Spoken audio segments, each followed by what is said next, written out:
My first time ever flying an airplane was going to basic training, and then, a few months later, I was jumping out of them. So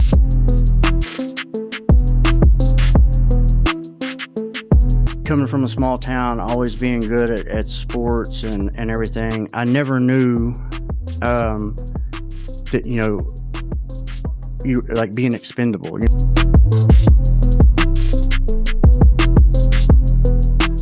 Went to rehab and turned my life around. But in between all, that's awesome, man. Yeah. Proud of you. But there's a lot that happened in those, before that. So when I first got out,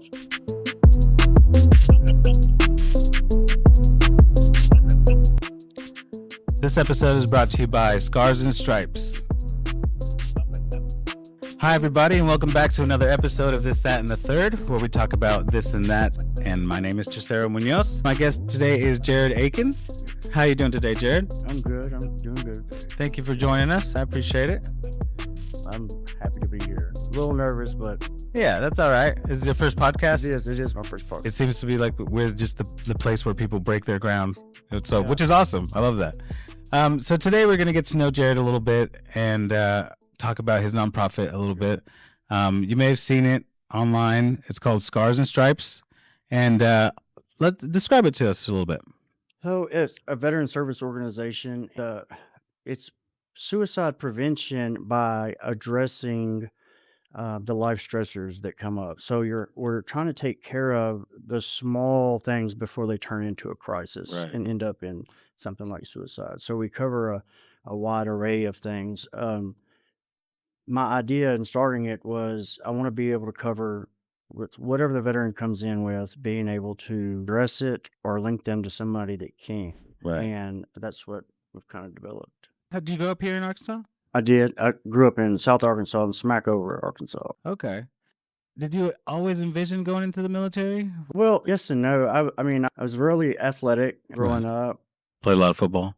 I did until I got a head injury. Then I just played baseball year round. I kind of felt like I always had something to prove, to try to fit in a little bit. I mean, I fit in pretty good, but I just felt like internally that, that I just needed something more. Yeah, something more.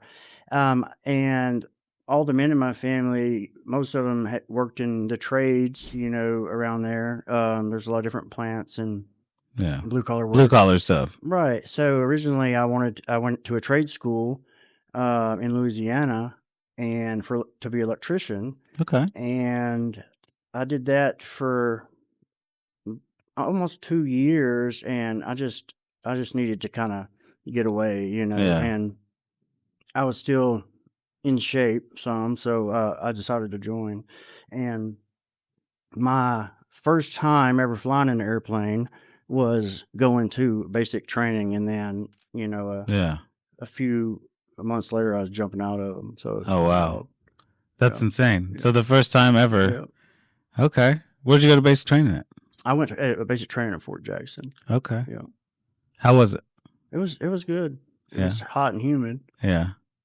So I've heard basic training is it's pretty brutal sometimes. Is that true? I mean, at times, yeah. It definitely break you down, but the goal is to break you down and build you back up in that team. Stronger, faster, better, right. Yeah. And which I loved. And I ended up reclassing at one point to go over into artillery later on.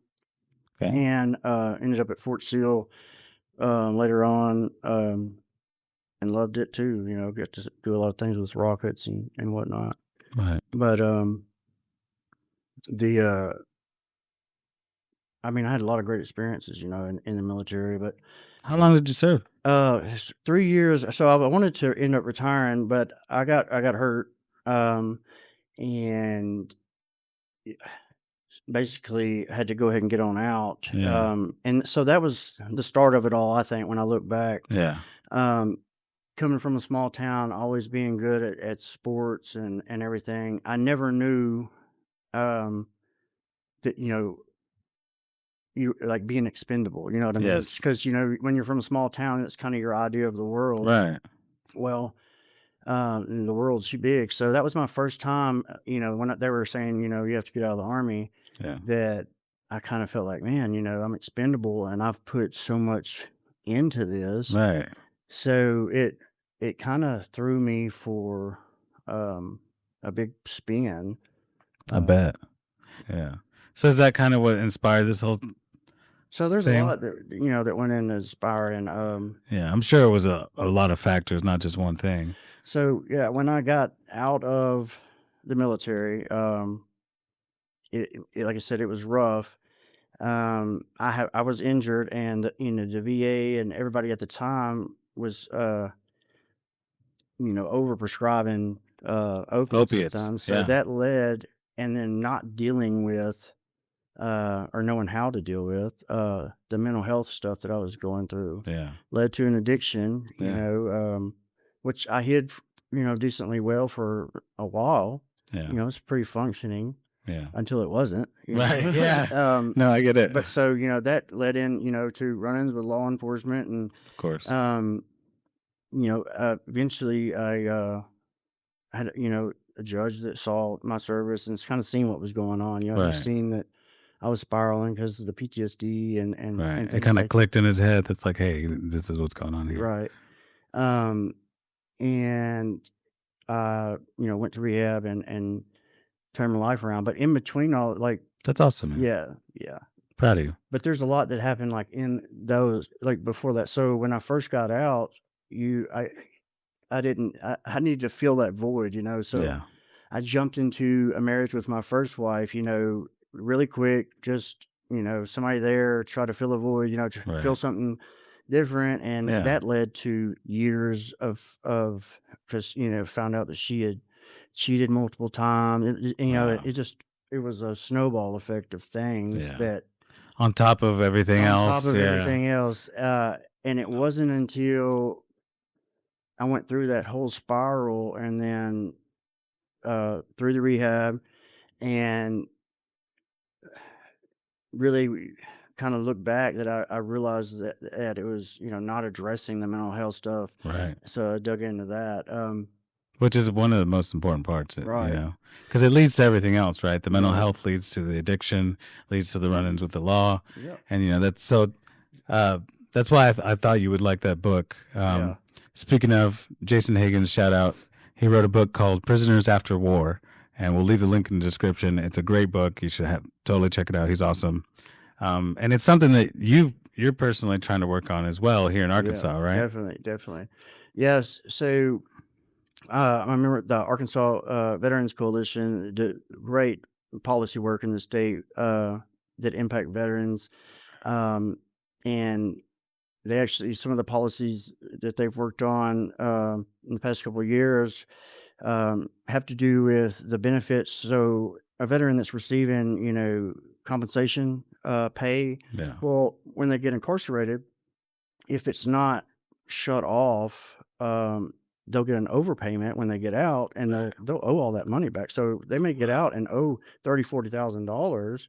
Whoa. Right, because the VA hasn't caught on that they're incarcerated for a year or a few Right. years, and they will get that money back, so, Right. um, trying to get the benefits, done right sooner so the veteran doesn't have that debt that also they're facing when they get out. Yeah, that's insane. Yeah, After serving your time, you get out and you're like, "What now? I owe 40 grand? yeah, No way." yeah, but what I really wanna kinda do is expand on that bill that, and add in there that at, like, the first contact with law enforcement that a veteran has, because there's a system that when they find out, oh, this person that's been incarcerated is a veteran, Right. instead of just turn their benefits off, I want to make it mandatory to have a mental health or a SUDS assessment, Yeah. and then a proper case plan developed so that it doesn't happen again. Right. Um, Yeah, preventative help Right. instead Obviously, of I'd like to have it happen before the first interaction, but, right. um, having it in there at all is Yeah. I think it's essential. right. I don't I'm not sure why we don't already do that. Because when it's kinda different for a veteran. when you're doing the isolation, you're struggling with things, sometimes the only thing you have to hold on to is the honor of your service. Right. Um, and when you get arrested, it's like that honor is just stripped from you. Yeah. And it's really, really hard. Like you said, in basic training, they break you down to build you back up into this, identity of patriotism, Yeah, right? And then when they take that identity away from you, what do you got left? You right. know, like, and I can't imagine, being incarcerated with PTSD, man. Like I've Yeah. been incarcerated before. I'm actually sober 392 Oh, days wow. today. Oh, So yeah. Today? yeah, I think so. Yeah. Congratulations. Yeah. Yeah. But so I've been there, I've been incarcerated and I can't imagine. Yeah. It's horrible. I Yeah. mean, um, there's to do that, and like you said, with the PTSD and things going on, um, there's just a lot of avenues. But you asked a little bit earlier, kind of where the scars and stripes kind of started, Yeah. and I'll tell you where it started, in my mind. Right. So when I first got out, I was struggling, was dealing with the addiction and everything. Um, I was so bitter and mad that I could not go on serving, because I said I Yeah. wanted to retire from the Right. military. Well, and it was all about my perception, right? Of So course.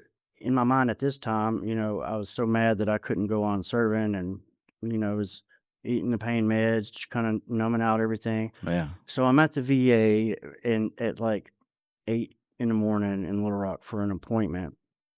Um, this was like maybe 2013. Um, and I'm just standing there, life's a mess. And I remember this other veteran walks up. He's wearing a First Cavalry hat. I'll never forget it. It's about my age.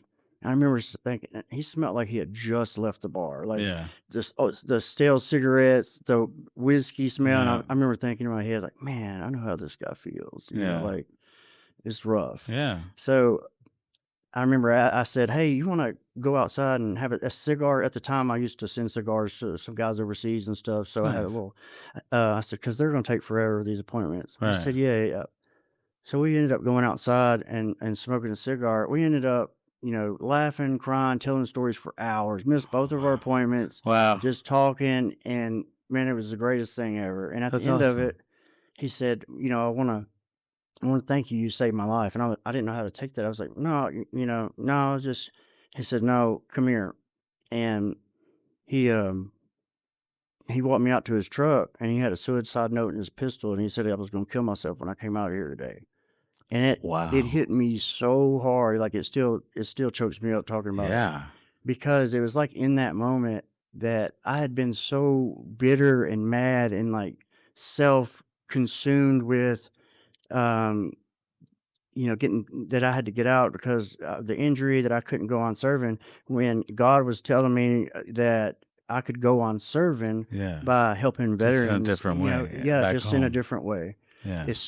So I knew Which then, I think is more important, man. right? Like Yeah, I've never been in the military myself, but I growing up in Monticello, most of my friends joined the yeah, military. You know what I'm saying? There's not a lot of options. yeah, You know what I'm saying? So they either go move out of town or they join the military, or if they're good enough, they go play football or something. But it's an easy way to serve your country and show your patriotism and a potential of a way out of poverty. yeah, It's a way out, right? Well, most of them, um, like I said, during their service, everything's gravy, right? They're getting paid good. People are, buying their lunches and stuff, and you know, as long as you're wearing your fatigues, you know what I'm right, saying. But then when they come home and they're not serving anymore, they get dishonorably discharged for yeah, something, or something here happens, something there, which is easy to do. yeah, Like you could get dishonorably discharged really easy for like little tiny things. I don't think people understand that. Um, and then that, like you said, it skews your entire view, and there's a stigma of like active service yeah, and then veteran, and for some reason, I don't know, we put the active service members on Yeah. a pedestal, and we're like, they're everything. How many times do you hear support the troops? Yep. You know what I mean? Every single politician on earth that's trying to get elected says something about the troops. Right. But then where's all the funding at Yeah. when they come home? Where's the mental health assessments? Right. You know what I mean? Where's the timely manner? From my experience through my friends, it's almost like the VA doesn't want to give you benefits unless you're like cracking, and or you got arrested or something. Like Yeah. it's almost like you said, it's not preventative, it's reactive. It's Yeah. after the fact. And there's You know? so the VA excuse me, the VA has um almost every benefit you can think of, but it's so overly complex and it's not put out there in the Yeah. right way. And like you said, you know, the active duty mindset, the mindset of somebody that's active duty is, honor, respect, Yeah. and then a veteran, and it puts a certain stigma on it. And the difference can be just a few days. That person Yeah. just got out, and then now they're a Right. veteran. They're the exact same A person. whole different Yeah. view from society. Yes. Um, but I'm not sure how to. I forgot what I was trying to solve on it. That's all right. Well, I've always thought it was just weird that, as how can we not take care of our veterans? Right. We have the biggest military in the world. Right. We have so much money for the military specifically, right? Where's the money to take care of them after they get home? It's almost like you said, that feels like the military is only useful while you're active, and then when you're done, they just discard you, man. A big part. So, like we talked a little bit about basic training earlier, and they break you down to build you up a certain way. Right. So, and that is done and for that team mentality and everything, but there's not a good step down process to reintegrate. To come back, Right. yes. So, veterans get out and they don't feel um, that same sense of camaraderie or motivation, and they Right. start to isolate or Yeah. dealing with PTSD, and that's a Or big part of self-medicate, yeah. or self-medicating, exactly. Yeah. A big part of why I do and handle things the way that I handle, what sets me apart from other veteran organizations is the way that I go at helping the veteran through what we're dealing with. I stay with them through it. I'm not just giving them a number and handing them off. Right. I'm going to build. Which seems like what most people do. Yeah, all the time. You know? Like, oh yeah, no, you definitely need to talk to this. You got to do this thing, and then they'll tell you to go do this thing, and then they'll tell you to go to the website, and then the website don't work, and then it's just the big runaround. Which is, and you're already dealing with whatever the originating issue was. Right.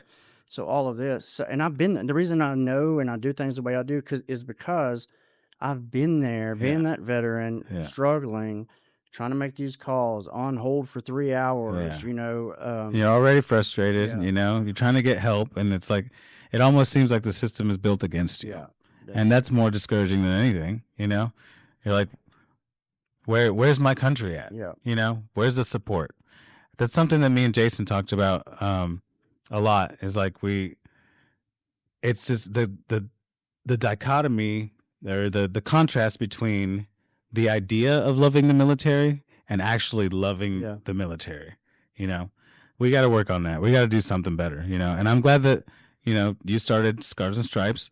So how can we reach out? What is Scars and Stripes really trying to accomplish at the moment?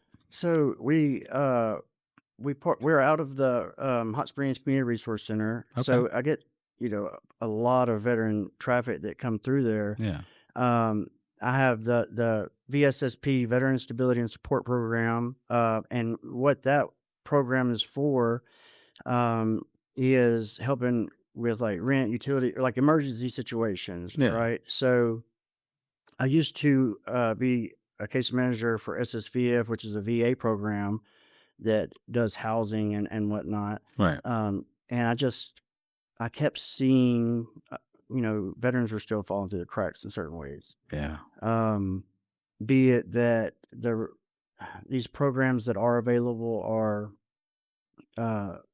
so hard to get into, or they take 6 months to get Right. into. But the crisis is The red tape the red around it tape. all. Um, so I've developed a way to kinda do things a little bit faster. Um, it's still, I mean, I found a way, but it's still up and down on funding at times. Yeah. But, if I can't do it, I don't turn them away. I'll, do everything needed to get them into, the SSVIA program or Right. work with other programs that, Or just get them to a resource right. somehow. Yeah. If I can't do it, I'm not gonna say, "No, we don't do that," and send you away like most places. Or if I have to say, "Yeah, I can," so this place can do that, and send you, I'm not gonna just send you to them. We're Right. gonna do it together, Yeah. you know? And see, I think that support makes the huge Right. difference. Because if you're already frustrated, like we're saying, you're trying to get this Yeah. accomplished.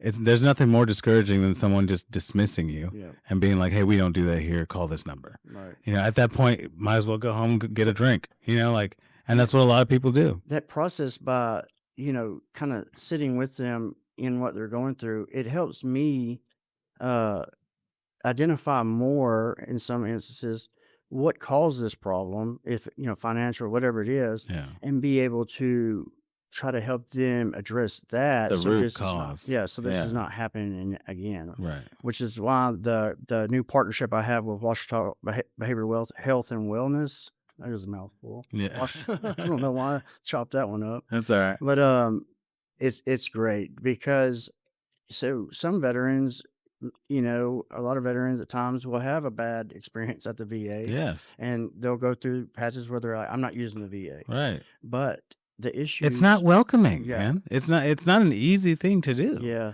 the frontline support sometimes is very rough. Yeah, But I'm working on, trying to figure out some ways, or work with Senator Bozeman's office a lot. They got some great people there. Trying to get some things in motion because, I mean, you have the VA community care, which allows veterans to use community providers, okay. but the providers that's why the Washita Behavioral Health, comes up, Yeah, because the VA can pay for the veteran to go there through community care, yeah, but the communication between the VA and the providers is so horrible right, that most providers get so fed up and they don't even want to see veterans, not because they don't like the veteran, right. but The because process the is just process so is so terrible. yeah. Yeah, So I'm trying to, help figure something out there, because if the VA is gonna, do the pay for the veteran to go in the community, well, then there should be good communication yeah, between the yeah. VA and the community provider. Right, The veteran shouldn't have to be fighting, going, "Hey, did you send that prescription? Did this get faxed to the right place?" But that's right. what happens all the time. Yeah. Um, And so that's what I was saying. Like, where's the support? Like, why is it so hard to do these things, but it's easy to approve a bill for $3 million to $3 trillion for our military budget? yeah, yeah, Like, and it's where's yeah, that makes no sense to me. yeah, And it does. I would feel expendable. yeah, Like, and that I mean, clearly that's not what we want. no, What out of like once again the biggest military in the world. yeah, We're the global superpower, right? Our strength depends on our military. right, Like that's what we've decided to go with. yeah, It's what we do. And but I don't know, it just makes no sense that as soon as you come home, it's a whole world of yeah. difference. Which and then it's gonna, if you have young people growing up and they seeing that, you know, wow, this veteran here who's getting bad care, that's the return on my investment if I go in the Right. military, is gonna, it's Yeah, it gonna kind discourages of, future right, right. generations. It's like And so that's what I'm trying to, work on some things in that angle, which is hard because, it's a big system. Um, but it's just small things that should already be in place that to work better. But I do have veterans that come in sometimes and they don't want to go to the VA then, with whatever mentally they have going on. right. And now I'm able to kind of get them in, um, at Washita, pretty quickly. And then, um, when they decide they're ready to go back to the VA, and Yeah. it's been good. Well, okay, just like there's a stigma of being a veteran, there is a stigma from veterans about the VA. It's Yeah. almost like they don't even want to go because it's such a hassle, Yeah. And there's this, if it ends up frustrating them even more. And once again, starting that spiral, Mhm. you feel disillusioned with everything you've done. So, and with that, so when I got out, I was not ever even going to go to the VA, but luckily I did. My mom, when my medical stuff came in, she basically made me. She's like, "You're going," and it was the best. I'm glad she did. It was the best Yeah. thing ever. But I learned I was going through the same thing. Always mad at the VA. But finally, when I changed my Most mindset, veterans I know are, yeah, man. Like, really. I just got to where, and this is, I just became a bulldog. Like, I know these are the benefits I'm supposed to have, and I'm going to fight for them. I Right. shouldn't have to. I've fought Right. enough, but Yeah. so that kind of really fueled my drive to do it for other veterans. But like I said, the VA has every resource you can think of and some great things, but They're just hard to get it to. is hard to get to. Yeah. Yeah, it's And that's the problem. That these things should be as streamlined as yeah, possible. You know, like as soon as you get home or discharge or something, they should have routes for you yeah, to do this. You know, but I'm glad yeah. there's And organizations then like yours that are trying to help that. sometimes, the having the VA communicate or do things with the civilian sector side of things is like trying to plug in, a United States cord into a European outlet. Right. It's Exactly. like Just doesn't work. it's Yeah. so hard. Like, yeah, So this why doesn't is work. it built Yeah, that it way? shouldn't You be. know, And that's what I'm trying to do is find something that can a way to help. build an adapter so you Right? can plug Yeah, it in. yeah. Yeah, I like that. I But like that. and that's like the side stuff that I do with the nonprofit. But the main thing is, I have that program, the VSSP. I'm working on, um, so, I was looking at issues that I see a lot because I did a numbers thing the other day, and in 4 months, I think there was like 160 veterans that came through. Yeah. Um, a big portion of those, uh, you know, I think it was like 40 something were like either homeless or about to be homeless, like homeless prevention is Yeah. what we call it. Um, or like utility stuff. But then a big majority of those were needing mental health stuff or just benefit navigation. They just Yeah. needed to know things they may be eligible for. Right. Just some information Yeah. and once again, just a little support, man. So many times I've had veterans come in that just didn't know that they could even do this or that, Right. and I'm just Yeah. like, wow, Yeah. Well, it's not advertised well. no. It's not like they go out and be like, "Hey, you could qualify for this." You have to like dig for it, Yeah. you know? I have a for instance for you on that. So several years ago, I was trying to help a veteran that was, needing some help with, like, rental assistance, right? This is way before I started what I was doing, and I called the VA for them, and I was asking about it, and they were like, "No, we don't have anything like that." I was like, "Okay." Um, so then fast forward, like, I don't know, 6, 7, or 8 months later, I seen a job posting and for SSVF, and I applied and got it, and it's a VA contract position, but it's a VA program for rental assistance, so they do have it, Yeah. It's just it's crazy. Yeah. So it was there all along, Right. but You just had to literally apply for the job yeah, for it. Yeah. yeah, it's just the information is just like not wasn't there, Yeah. but Well, I think that's one big issue. Like Jason mentioned in his book, it's just that people aren't aware, right, you know? It's insane that but it's such a prevalent problem. Like pretty much everyone you know has, especially in the South, has a family member that's a veteran or has served themselves or a friend or brother, sister, yeah, like classmate, and it impacts the entire community when they right, come back and they don't get the right help, you know? Like that's how you end up yeah, with, a veteran with a gun in in a suicide yeah, note in his truck, yeah, you know? Like and then it's not one thing that failed to get there. It's a number of things. You know what I mean? I'm real thankful for so like the community resource center. I've been there since it opened, and I've been able to reach so many um, veterans since that opened. Just coming through, our family members coming through that have a question about another family member, and then that they'll get that Right. to come through. I mean, one of them that sticks out in particular was when we first opened, or just only a couple of months, middle of the last summer heat. It was hot. Yeah. There was an 82-year-old veteran, and he had his little veteran hat on, sweating and coming in. He's like, "Can I just cool off?" I was like, "Yeah, sure." Yeah, of course. And I said, You know, you're a veteran." And I said, "Thank you for your service. This is kind of what I do." And so, come to find out what happened, his wife had passed. So he sold their house to downsize, and then got scammed on the money that he Oh, sold. no. You know, it happens all the time, way more than you think.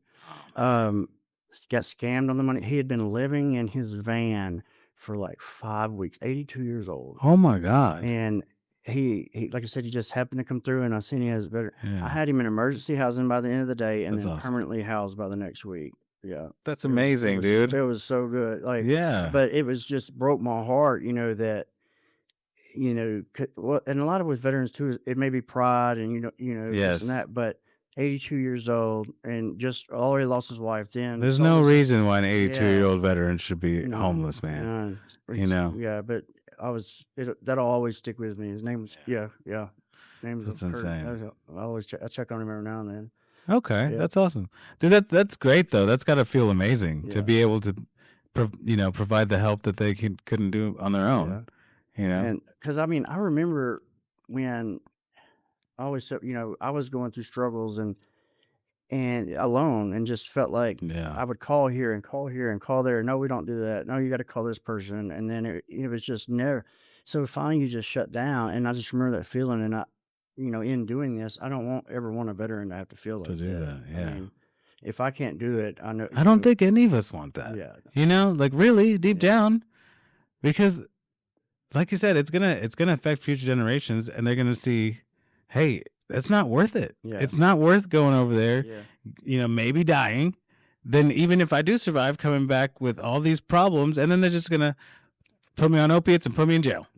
yeah, That does not sound great. yeah, That doesn't sound like a good time. yeah. No, not, So yeah, yeah, not at all. but I'm glad that there's organizations like yours that are trying to make things smoother for veterans. Yeah, You know, it's a huge issue, and I don't think enough people talk about it. yeah. You I know, don't think so either. yeah.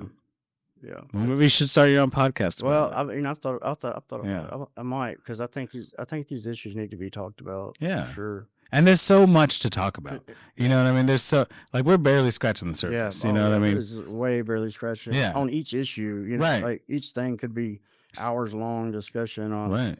ideas, and I'm all about getting others' ideas and data from other veterans that are going through it and family members that are going through it. Right. Um, but so when I got my 100%, before I got my 100%, I had worked as a substance abuse counselor. I'd worked, like I said, for VA as a VA contractor doing homeless veterans. Okay. Uh, and What does 100% mean? when I got my 100% total and permanent disability Okay. from injuries that I got in the military and Right. everything, which the VA, it's compensation. So it's not like Social Security where, you're not you can't work or anything like that. Right. But when I got my 100%, I talked with my wife, and I said, I really want to take this time. I want to try to give up myself, 3 or 4 years to get nonprofit up and going to where I can try to do veteran services in a way that I think is going to really make an impact. Right. Because um, I just feel like the approach is going to really be a part of changing some lives, Yeah. making a big difference. Only going through it yourself, you know exactly what they Right, need. right. So that's where we're at right now. And I'm learning a lot of things too. It is hard because, learning the grant process, and then Yeah. a lot of the stuff right now is self-funded. People think, that if you have a nonprofit, you either automatically get grants or you're getting paid. I don't get paid anything. Yeah. You know what I mean? Like, I've not Right. taken a dime. I Well, put that's why it's every called a Yeah, I get everything. nonprofit. Now, there are grants after you've been established for a long time, that you can get from the federal government that can write in salaries and all that, but you have to be, pretty well established and operating for several years and show that you have operated with a certain amount of money. And Right. so, And then you're actually making a difference, right, and then you're actually right. making an impact. So I've just, Because anyone can just say they're a nonprofit, right, and yeah, exactly. So I've been, building that and just doing it. I've gotten a couple of grants here and there, that help with the ability to, help with some rent and utilities, and prescription assistance and transportation. So Right. I got a few grants that I've put in that, hopefully will go through too. But yeah, and then the community partnerships is been going good. Good. That's awesome, man. So, is there anything that you have that's your number one concern for Scars and Stripes? Like, if there's one thing that you need to help you with your mission, what would you say that is? I would say like getting the word out there about what we're doing. That's what we're Yeah, doing right now. exactly. Awesome. And then you know, people that will, donate because every donation, helps with Yeah. 100% with the veterans, what we do. I mean, I get all kinds of calls, a veteran that an elderly Vietnam veteran that has a tree that's about a limb that's about to fall on. You know what I mean? Stuff like that. But Yeah. he's, doesn't make a lot of money, so he can't pay for it. So, I'll end up doing that. Yeah. And a lot of people don't. This kind of sidetracks just a little bit, but it's in a grant that I wrote recently. A lot of people think that if you're a veteran, you just have this VA insurance, right? Right. It's not the same at Not all. the case. Yeah. No, it's not an insurance like um, normal insurance. And then depending on a lot of different factors is what all your coverage. So 100% disabled veteran will have, the basic, you can go to the VA or community care providers and you'll get dental and vision, right? Okay. If you're not 100% or retired, you don't get dental and vision.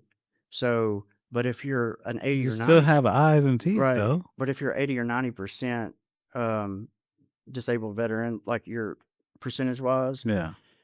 you don't get dental or vision, but your pay income from that 80 or 90% is makes you over income for any community programs. So there's a huge catch. And I Yeah. noticed this, and that's why I wrote it into one of the grants that I'm trying to get to be able to help with dental and vision for this group of It veterans. seems like a giant oversight. Yeah. Like, And sometimes that journey, so say the veteran is rated at 70%, but he's really 100%, you know what I right. mean? So, but that Just not on journey paper. yeah, Yeah. just that journey takes some time, right? Yeah. So he's struggling, he can't work. Right. Yeah, he's struggling for however long it takes him to get to that 100%, to help change everything around. Yeah. So that's where a lot of my numbers of veterans is in that. That's where I mainly help those veterans right there. Yeah. Um, It's insane. I know I keep bringing it up, but it's like when someone is already struggling with like PTSD and stress and stuff like that, right? You would think that the process would be as easy and smooth as possible. Instead, it seems like it's the opposite. It right. seems like it's as frustrating and stressful as Yeah. possible.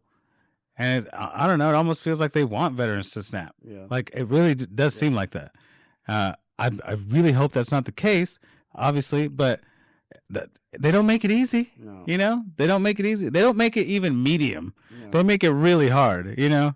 And I've like I said, most of my friends growing up went into the military in some form or another, and a lot of them have had the same exact issues Yeah. of just not getting their benefits or not getting their full Yeah. benefits or not even being able to afford things that they should be able to Yeah. afford. And nothing's more stressful than not knowing where your next meal is going to come Right. from or You're where you're going to lay down your head that night while you're dealing with a PTSD yeah. episode, you And know? you're living in that constant, worry is Yeah. horrible for your body. Your Yes. cortisol is always jacked up. Right. It's just it's horrible. And that's why I want, really passionate about trying to go through it with them and help them with these different things. Yeah. But going back to what you said, the one thing it definitely is to get the nonprofit to where there's not these, funding gaps Right. um, in different, the programs, whether it's me coming up with doing like an annual fundraiser thing or whatnot.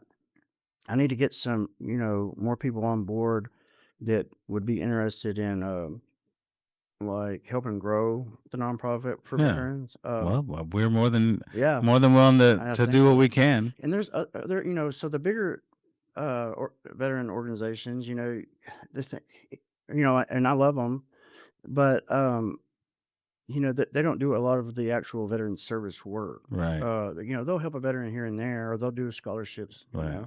But they might walk them through it like you will. Right. Yeah. But like And I think the that's what is really Oh yeah, necessary. it's Yeah. needed. Yeah. But like seeing, the amount of veterans I see a month that's not really happening anywhere else. I'm surprised by how big it's gotten.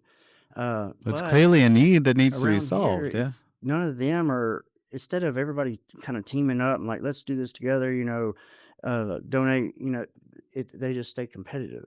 Yeah, I don't, Weird. yeah, You would think that every or organization that wants to help veterans would be wanting to help other right, organizations. or you'll get people that, um, instead of wanting to join, and help do what you do, they'll want to start their own thing and just compete, Right. and then it's just competing for what? Too many cooks in the I didn't kitchen. I Yeah. di at the end of the day, that doesn't bother me. I don't care if I'm helping one veteran. I'm not making money off this, so Right. I'm not competing with I'm just here to help veterans, Right. It's not a competition for me, Right. It shouldn't be. No, not at all. I'm not doing it for money or fame or anything like Yeah, or that, so, recognition or whatever. You're I just mean, doing I'll it to do it. try and help because you know what it's like. Right. So, Yeah. I mean, if you build something up that's huge or just that's great. That's what I want. I want it to help veterans. I Yeah. mean, even if I'm not doing this and I'm at home and I'm helping one veteran here and there, I'm going to still have the same mindset on it Right. all.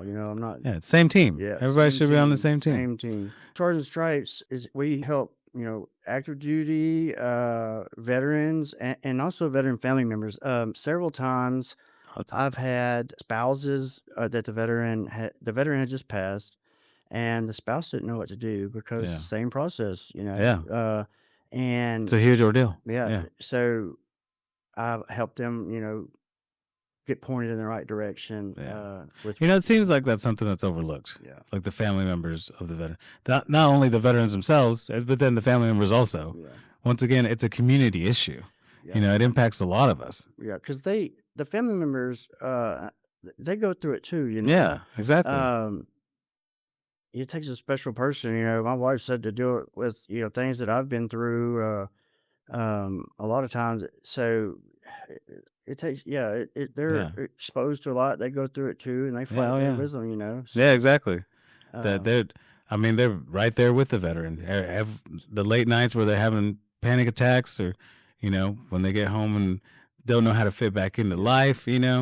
And I think that's a huge part of it. There's no real integration back into no, society. yeah, It's just like, here you go, right. do your thing, go And pretend to be normal again. and one thing that, and I did this when I first got out, and it's very bad. A lot of veterans do is there's these million like veteran groups on like Facebook and things, and Yeah. then it creates this us versus them mindset Yes. to where, It's divisive. yeah, it's Yeah. very divisive. And I caught myself getting into that, Yeah. and it's just that is the absolute wrong way to go. I mean, it's good for oh, these guys understand, Right. but it's not good when it's us versus them, us versus Right. civilians. Civilians. Yeah, exactly. Because guess what? You're back in civilian. You are a civilian again. Yes, Yeah. you have to reintegrate some way, or it's going to end, very badly. So I had Yeah. to switch my mindset on that. I think a lot of it is because of, I've heard so many times civvies wouldn't understand, Yeah, and they don't yeah, for the most part, unless you bridge that gap, right, right? right, Unless somehow you help civilians and veterans meet halfway. right, Thank you. Unless you help them meet halfway to where they can understand each other, right, I think that's really the only way we're going to solve this issue. right. So, Totally agree. yeah. Yeah. Well, thank you so much, man. Is there anything else you wanted to talk about? Any other particular things you wanted to mention? No, just if veterans need help, they can meet us at 109 Hobson Avenue at the Community Resource Oh, Center. right here down the road. Yep, right down the Okay. road. Or if they can reach out from Washita Behavioral Health and Wellness. That's awesome. And we're just looking to grow and continue doing this, and eventually get statewide and be able to really Right. make a difference. And we can find you on socials, right? Yeah, yeah. So Facebook. Facebook, Instagram, the website. What is the website? It's www.scarsandstripesinc.org. Okay. So, So we'll link the description of the website. We'll do all that.